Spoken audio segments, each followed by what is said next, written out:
Hi friends, welcome back to my channel.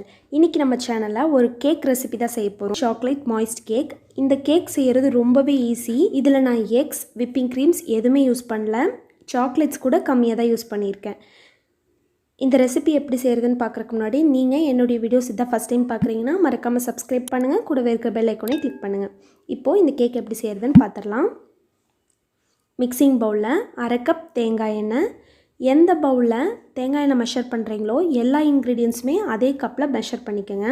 1/2 cup தயிர், 1/2 cup பால். இத சேர்த்துட்டு 1/2 கப்புக்கு கொஞ்சம் கம்மியா பவுடர் சுகர் சேர்த்திருக்கேன். இத நல்லா mix பண்ணிக்கலாம்.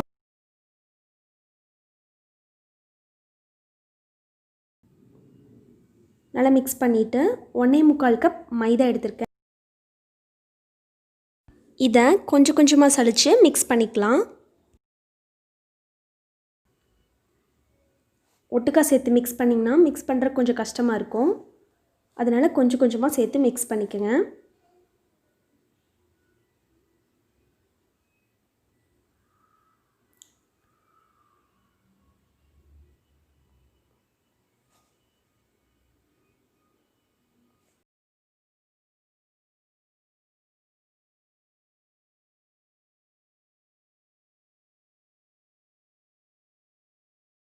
இப்போ நான் எல்லா மாவு சேர்த்து நல்லா mix பண்ணிட்டேன். சாஸ் panல 3/4 கப் தண்ணி. இது வந்து நல்லா பாயில் பண்ணிக்கங்க. பாயிலிங் பாயிண்ட் வந்ததும் அதுல 2 டீஸ்பூன் காஃபி பவுடர். நீங்க எந்த காஃபி பவுடர் வேணா யூஸ் பண்ணிக்கலாம். நான் இன்னைக்கு ஃபில்டர் காஃபி பவுடர் யூஸ் பண்ணிருக்கேன். இன்ஸ்டன்ட் காஃபி பவுடர் கூட நீங்க யூஸ் பண்ணிக்கலாம். இத ஓரமா வச்சிரலாம். 1/4 கப் கோகோ பவுடர். அதுக்கு அப்புறம் நம்ம அந்த எக்ஸ்பிரஸோ prepare பண்ணி வெச்சோம்ல அது வந்து நல்லா ஆறிறணும். ஆறினதுக்கு அப்புறம் இதல சேர்த்து mix பண்ணிக்கலாம். இத mix பண்ணியாச்சு. இப்போ இதல 1/2 டீஸ்பூன் உப்பு, 1/2 teaspoon baking soda, 1/2 teaspoon baking powder, 2 teaspoon vanilla essence இதெல்லாம் சேர்த்துட்டு லைட்டா mix பண்ணிக்கலாம். இதுக்கு மேல அதிகமா நல்லா mix பண்ணோம் அப்படினா கேக் வந்து கெட்டி ஆயிரும். லைட்டா mix பண்ணிக்கலாம். கடாயை ப்ரீஹீட் பண்ணிக்கலாம். அதுக்கு மேல மூடுறதுக்கு லிட்டை இந்த மாதிரி prepare பண்ணிக்கங்க. அப்பதான் எந்த கேப்பும் இல்லாம நல்லா க்ளோஸ் பண்ண முடியும். கடாயில ஒரு லேயர் உப்பு சேர்த்துட்டேன். நான் ஏற்கனவே யூஸ் பண்ண உப்பு தான் சேர்த்திருக்கேன். ஃப்ளேமை வந்து லோ டு மீடியம் ஃப்ளேம்க்கு அட்ஜஸ்ட் பண்ணிக்கங்க. பேக்கிங் பேன்ல இந்த மாதிரி பட்டர் அப்ளை பண்ணிக்கலாம். நான் வந்து இன்னைக்கு 2 பேக்கிங் பேன் யூஸ் பண்ணியிருக்கேன். ஒன்று கடாயில வைக்கிறதுக்கு, இன்னொன்று குக்கரில் வைக்கிறதுக்கு. இந்த ரெண்டையுமே மைதா கோட் பண்ணிக்கலாம். இப்போ ரெண்டுமே மைதா கோட் பண்ணி எடுத்துட்டேன்.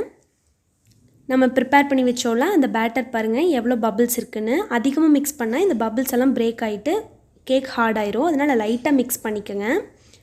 இப்போ இதில் 1 table spoon white vinegar. White vinegar இல்லைன்னா ஆப்பிள் சிடர் வினிகர் கூட நீங்கள் சேர்த்துக்கலாம். இதை லைட்டாக மிக்ஸ் பண்ணிவிட்டு நம்ம ரெடி பண்ணி வச்சோம்ல அந்த பேனில் பாதி அளவுக்கு ஊற்றிக்கலாம். இப்போ நான் 2 பேன்லேயுமே ஃபில் பண்ணிட்டேன். இப்போ இந்த ரெண்டையுமே ப்ரீஹீட் பண்ண கடாயிலையும் குக்கர்லேயும் வச்சிடலாம். கடாயில் எனக்கு வயர் ஸ்டாண்ட் வைக்கிறதுக்கு இடம் பத்தல, அதனால் நான் இந்த மாதிரி ஸ்டாண்ட் யூஸ் பண்ணிட்டேன். இப்போது அந்த ட்ரே இதில் வச்சிடலாம். இப்போ இதை மூடி வச்சுட்டு வெயிட் பண்ணலாம். இந்த கடாயில் இருக்கிறது பேக் ஆகிறதுக்கு 25லேருந்து 30 நிமிஷம் ஆகும். அது வரைக்கும் வெயிட் பண்ணலாம். குக்கரில் எனக்கு 35லேருந்து 40 நிமிஷம் ஆச்சு. நம்ம ஒரு நைஃப் வச்சு டெஸ்ட் பண்ணி பார்த்துடலாம். நைஃப் நல்லா க்ளீனாக வருது. இது பேக் ஆகிடுச்சு. இப்போ ஃப்ளேம் ஆஃப் பண்ணிவிட்டு இதை எடுத்து வெளியில் வச்சிடலாம். ஆறட்டும்.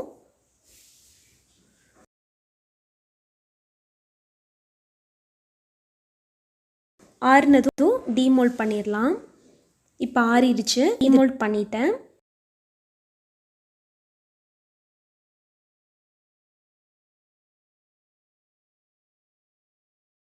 இதே மாதிரி குக்கரில் பேக் ஆனதையும் டீமோல்ட் பண்ணிட்டேன். இப்போ இந்த டாப் லேயரை கட் பண்ணிக்கலாம்.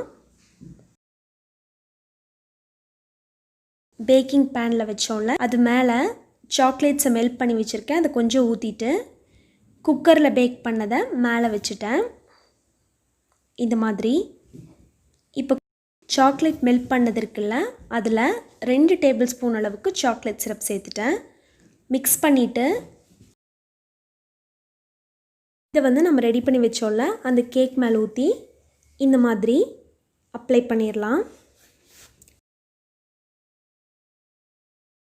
இதை கொஞ்சம் டெக்கரேட் பண்ணுறதுக்கு நான் பாதாம் முந்திரி ரெண்டையும் மிக்சியில் லைட்டாக பவுடர் பண்ணி வச்சுருக்கேன்.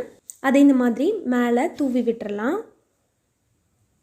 இங்கே மேலே வச்சுருக்கிறது நான் பட்டரையும் பவுடர் சுகர் ரெண்டையும் பீட் பண்ணி கொஞ்சம் டெக்கரேட் பண்ணுறதுக்காக மேலே இப்படி வச்சுருக்கேன். அது மேலே டூட்டி ஃப்ரூட்டிஸ் டெக்கரேட் பண்ணிட்டேன். செரிஸ் இருந்தது, அந்த செரிஸையும் நான் வச்சுட்டேன். இப்போ இதை கட் பண்ணி பார்க்கலாம். நல்லா சாஃப்டாக சூப்பராக இருக்குது. டேஸ்ட் பண்ணி பார்க்கலாம். நல்லா சாஃப்டாக பிளாக் ஃபாரஸ்ட் கேக்கோட ஃப்ளேவர் அப்படியே செம்மையாக வருதுங்க.